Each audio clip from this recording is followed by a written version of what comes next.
এখানে হজরত তালহা ইবনু উবাইদুল্লাহ রাদিয়াল্লাহু আনহু-এর জীবনের একটি সংক্ষিপ্ত এবং অনুপ্রেরণামূলক ঘটনা রয়েছে।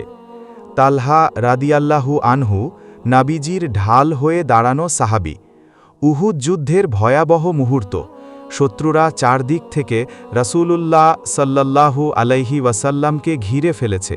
নাবিজির শরীর রক্তাক্ত, দাঁত ভেঙে গেছে, মুখে আঘাত লেগেছে।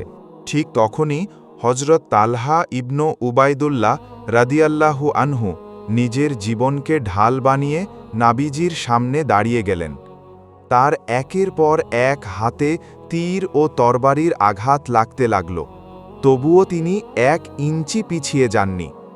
নবী করিম সাল্লাল্লাহু আলাইহি ওয়াসাল্লাম পরে বলেছিলেন, যে আজ দেখতে চায় একজন শহীদকে অথচ সে এখনও জীবিত, সে তালহাকে দেখুক। তিরমিজি।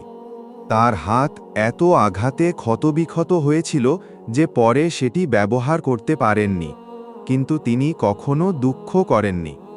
তিনি বলতেন, আমি আল্লাহর রাস্তায় নবীর জন্য আমার হাত হারিয়েছি, এটাই আমার জীবনের সর্বশ্রেষ্ঠ সম্মান। শিক্ষা: নাবিজির প্রতি ভালোবাসা মানে ত্যাগ ও আত্মসমর্পণ। আল্লাহর পথে কষ্ট ও ত্যাগই সত্যিকারের সম্মান। সাহাবীরা শুধু কথা নয়, জীবন দিয়ে ইসলাম রক্ষা করেছেন।